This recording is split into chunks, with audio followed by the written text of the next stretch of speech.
What's up, YouTube? Chase Oliver 68 here with another video for you guys. Okay, so this is going to be my first ever Smackdown review. Yep, I'm going to actually review Smackdown. If wrestling matters most here, brother, then I must actually do a Smackdown review, dude. But don't. Then I don't know, dude. Just a mania won't run wild, man. But that was a Hulk Hogan impression. That's more for TNA Impact, which I will also be reviewing. So stay tuned on Thursday nights for some Impact or wrestling reviews, brother. But anyways, dude, we start off Friday Night Smackdown. So we have Friday Night Smackdown. Smackdown opens up with all the Money in the Bank participants minus Sheamus. But anyways, Sheamus, is not there. So they all just cutting their individual promo saying, well, I'm going to win Money in the Bank because of this. No, I'm going to win Money in the Bank because of this. No, I'm winning Money in the Bank. No, no. And then Sheamus is like, I don't want to hear you, fella. And then he comes out to the ring, steel chairs like, down. And, Breck shits up. Doesn't hit the golden boy. Sin Cara does not get hit. And Sin Cara, as much as I like you, you're going to get teared up later up in this review. But anyways, Sheamus comes out, Breck shit. Basically talks about how he's going to win Money in the Bank, cash it in that night, and become the new World Heavyweight champion, fella.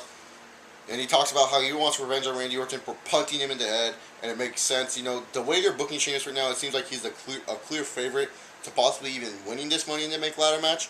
We all have to wait and see, but right now they are basically making it clear that they're liking what Sheamus is doing, and they want to push him to win the Money in the Bank. I don't know. It seems like he's a strong candidate that could win Money in the Bank.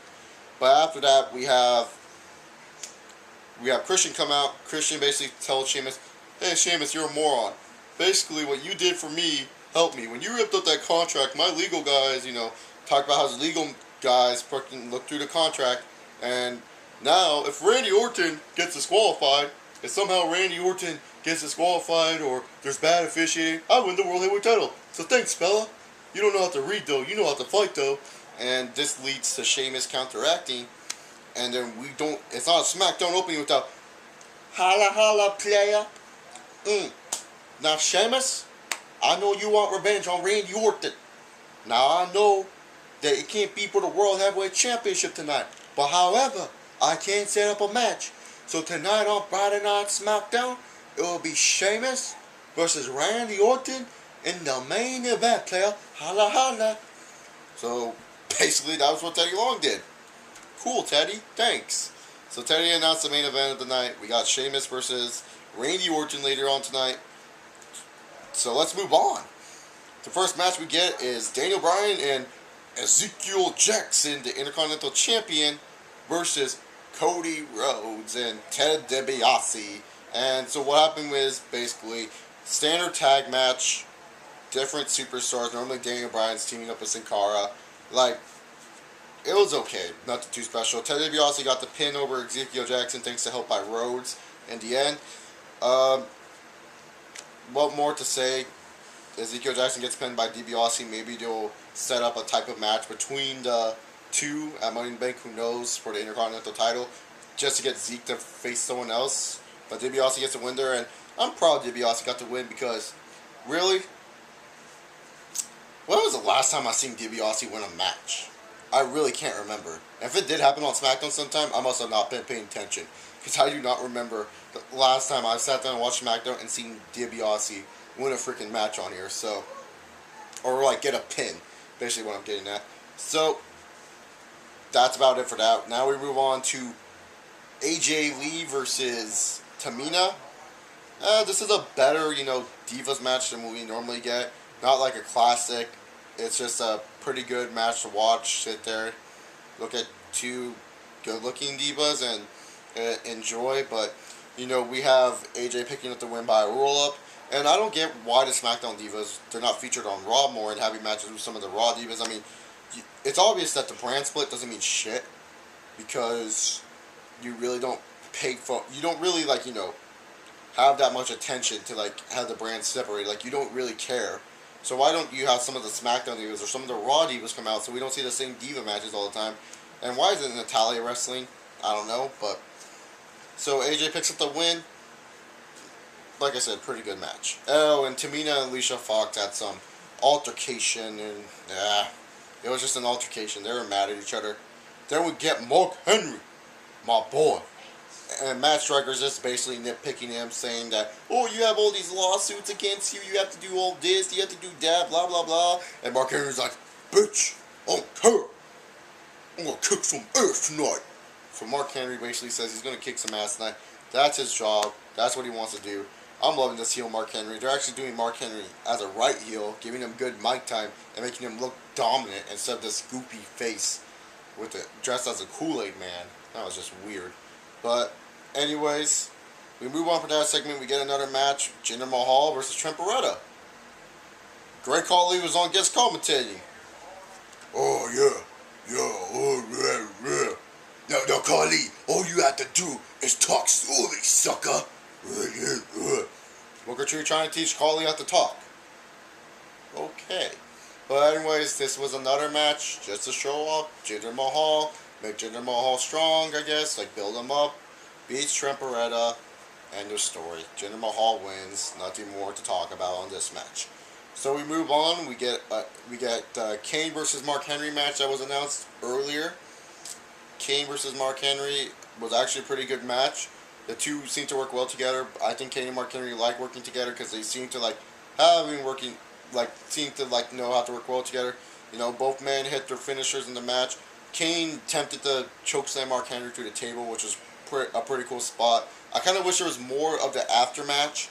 And apparently in the Matt Striker interview, Striker said Mark Henry had a match with the Big Show at the pay-per-view.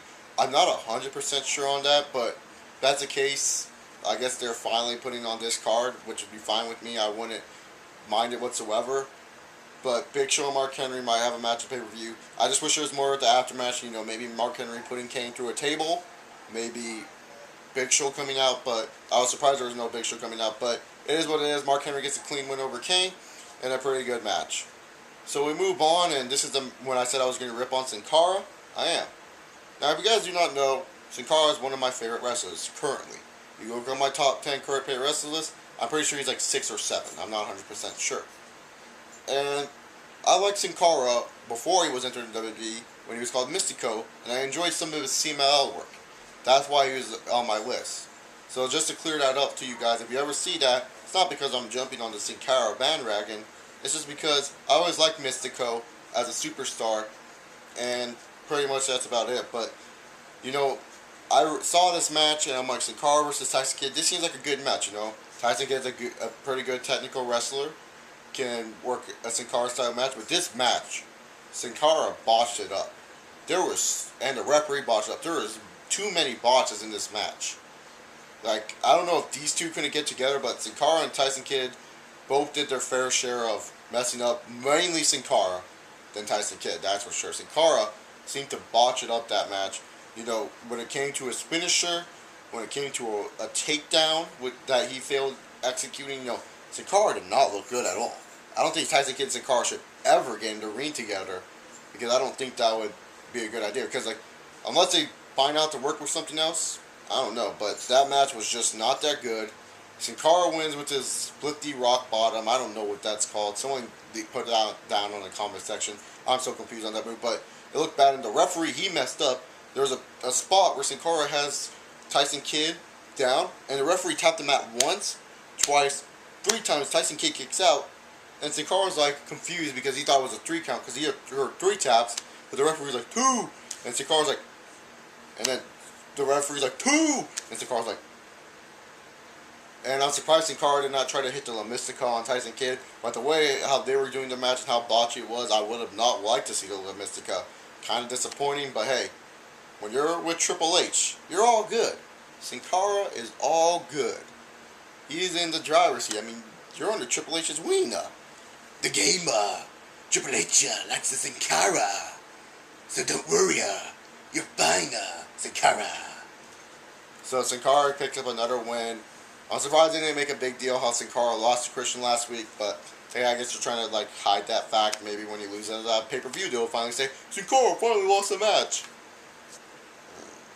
But anyways, we move on from that, and we get the former members of the Core. I have to call them by that because otherwise I'm going to say the Core. Justin Gabriel and Heath Slater versus what? The Usos. So the Usos, and former members of the core, Justin Gabriel and Heath Slater, put on a pretty good tag match. And I don't understand. This is another situation where you can have a SmackDown versus Raw altercation with the tag team division and make the tag team division, entertaining at least. I mean, I know the tag team division is shit, but at least put some effort in. Instead of giving us the same tag team matches every week on SmackDown, you change it up, and on SmackDown and Raw, you change it up, and you have the core, the former members of the core, Heath Slater and Justin Gabriel, go against the new Nexus and Michael McGillicuddy and Otunga, and you have Santino Law versus the Usos. You can always mix it up and you add more tag teams in the future. Just mix it up. It's always tiring watching the same match over and over again. So that's just my opinion on it. It was a pretty good match. Usos picked up the win, and it kind of showed Justin Gabriel and Heath Slater. They were kind of arguing at the end. So maybe it just means a split for both of them. I hope not, because right now I think we need all the tag teams we can get, and a split's not a thing I would like to see in these two futures. Then we get on to the main event of the evening, but before the main event, because what happened on Monday Night Raw was so great. We need to say it again. I'm Vincent Kennedy McMahon. I want my segment to be shown everywhere. Vince. Cena, you're gonna lose the belt. If you lose the belt and CM Punk walks away, you're fired. Basically what happened. That's what happened at the promo. If you guys don't believe me, watch my Raw review. I did the whole promo, I guess. I don't even know. But, we have to watch that again. I get it that you guys are trying to make it where Cena and Vince, this is such a big deal. No doubt it's an interesting storyline. But really, you have Monday Night Raw, and you're shoving it down our throats.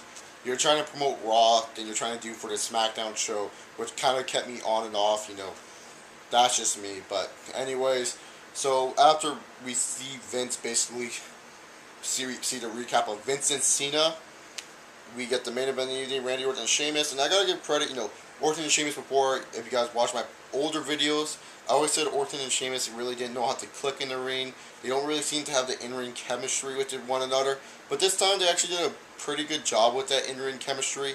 It wasn't too terrible. It was actually a lot better than most of their past matches. Plus, it wasn't a gimmick match. It was good. Then he comes with Randy Orton before he's about to hit his RKO after doing his entering his special place, that demonic place where you can't wake Randy Orton up. Christian comes out, because Christian was on commentary. Christian comes, hits Randy Orton. Orton wins by DQ. And then afterwards, Orton's down. Christian's all celebrating. Sheamus bro kicks him. And then SmackDown, like always, ends with Randy Orton RKOing Sheamus, standing tall. And really, I'm so confused by I understand the build up to this match. Randy Orton and Christian. I understand the whole stipulation that Christian gets a second chance and a second opportunity. But why is it that we can't have Christian stand tall for once? We can't have Christian look strong in this. We have to Christian look weak by being taken out by a Money in the Bank superstar, a guy who's in the Money in the Bank ladder match, and we have Orton stand tall over both man. At least have Orton try to unprettier Christian, and Christian pushes him away and does something else. But besides that, it's just really it's the same Randy Orton feud. It's the same thing we saw weeks before Over the Limit and Capital Punishment. So it really doesn't. Capital Punishment, not Over the Limit. It really doesn't interest me that much. It's like one of those matches. Yes, it's going to be a good match, but it doesn't have really proper build up for me to really get into this match. Come time with Money in the Bank, because it's the same feud, it's the same type of build up that we had at Capital Punishment, which is not fun for me to watch. I don't know if it's just me, but if that's just me, then okay. But I just wish they could have ended it differently. Maybe have Christian stand tall and basically have him. That's what it just. I just wish Christian stood tall throughout at the end of the show, just to change it up a little bit. But overall, Friday Night SmackDown. I've watched SmackDown in the past, and like I said, SmackDown hasn't been up to par. People say it's better than Raw. People say it's better than Impact. But really, you look at SmackDown, we always get the same repeats of matches. Not saying we don't have Raw, but it just felt repeated, and it wasn't really that spectacular. This is probably one of my lowest rated shows for a weekly show. I'm gonna give it a C- or a D+. I really could not get into it. I felt like the Money in the Bank build-up was okay. They made Sheamus look good until the end of the show where Sheamus gets buried. They made Justin Gabriel. They're hinting at Justin Gabriel and Heath Slater breakup, which ultimately would suck for the tag team division, but it's showing that they want to be individuals. But other than that, they really didn't do much for when it came to building up the superstars in the Money in the Bank match. I like what they did with Mark Henry though, and like I said with the Orton and Christian feud, I wish it was something different at the end of Smackdown. I wish they did something different where Orton and Christian had, you know, I just wish it was booked differently, but I'm not controlling the booking WWE. That's WWE's job. But thank you all for watching the video. If you guys like this video, subscribe up above for more content from me, Chase Albert 628. Comment down below your thoughts on Friday Night SmackDown. Did you like the show? Did you hate it? Like or dislike this video depending on your views on SmackDown. Follow me on Twitter. Add me on Skype, Chase Albert 68. And I'm coming up close to the camera. You all know what that means.